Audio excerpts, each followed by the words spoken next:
I'm sure every morning you wake up and think, wow, thanks to modern technology we have access to all of human knowledge at our fingertips, but I sure wish someone compiled every appearance or mention of the most beloved anarcho dance pop single of the late 90s, Tubthumping by Chumbawamba, in the widely beloved animated sitcom The Simpsons, into a handy little list for quick access. And you are not alone. While the ever-ongoing series presents us to this day with new, constant quality entertainment and back-to-back instant classic episodes every week, the ever-increasing scale of the show makes it harder and harder to keep track of its various tub-thumping references, a problem that thousands of people surely face every single day. Lucky for you, I am up to the task of solving this problem once and for all with this video. Season 3, Episode 17. Homer at the Bat.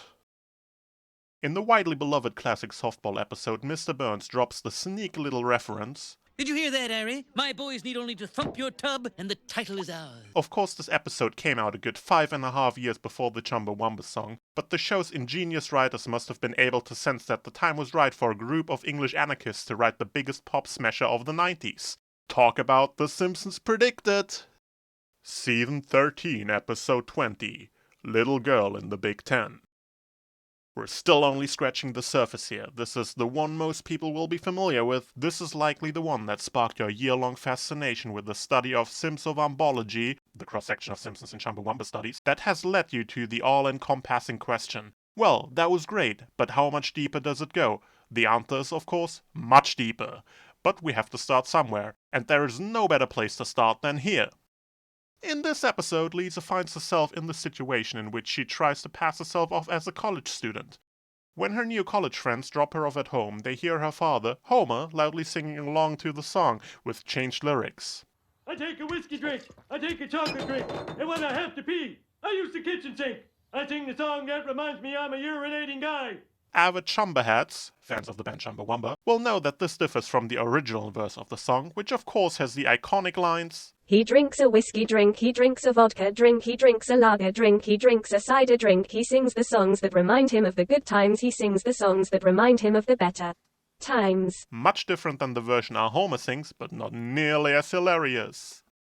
Season 26, Episode 13. Walking Big and Tall. Do not watch this episode. Anyways, in this episode, Homer finds a new identity by taking pride in his weight, and encouraged by his body-positive support group, tries to fight a stigma against fat people. During his next visit in his beloved tavern, Moe's Tavern, he tells his friends Lenny, Carl, Barney, and Moe, the owner of Moe's, about many of the daily struggles fat people face, and encourages them to stop using fatphobic language. He gives a list of examples of such problematic terms, which, among other humorous examples like chubby, chunky, fat bastard, papa grande, dump truck, and blubberino, also lists Chumbawamba as one of the offending words. A fun Easter egg for all of us Simpsowambologists watching. I cannot stress enough how much I hate this episode. And if you thought this was obscure, just wait until you see the next entry.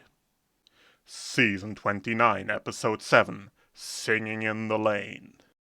The aforementioned friend group of Homer, Lenny, Carl, Barney, and Moe decide to reform the old bowling team, the Pin Pals. The Pin Pals originally made their debut in the classic Season 7 episode Team Homer, and this new story is a beloved homage to this great moment in cartoon history. Anyways, this has nothing to do with Chumbawamba. Drunk Barney falls off of Moe's jukebox and Tubthumping starts playing.